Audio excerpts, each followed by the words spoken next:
આણંદ જિલ્લાના આંકલાવના ઉમેટા ચોકડી પર એપીએમસી બોરસદના ચેરમેન અશોક મહેડા પરના હુમલાના કેસમાં મહત્વપૂર્ણ પ્રગતિ સામે આવી છે। સમગ્ર તપાસમાં આણંદ એલસીબીને સોંપવામાં આવ્યા બાદ પોલીસે સીસીટીવી ફૂટેજના આધારે 3 હુમલાખોરોને ઝડપી પાડ્યા છે।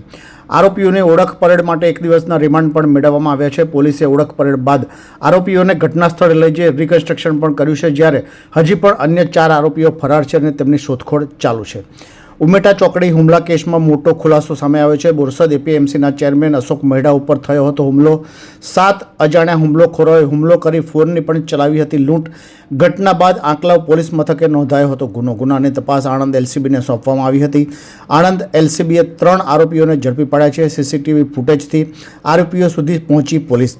આરોપીઓના 1 દિવસના રિમાન્ડ મંજૂર। ઘટના સ્થળે લઈ જઈ રિકન્સ્ટ્રક્શન પણ કરવામાં આવ્યું। હજુ 4 આરોપીઓ ફરાર, શોધખોળ ચાલુ।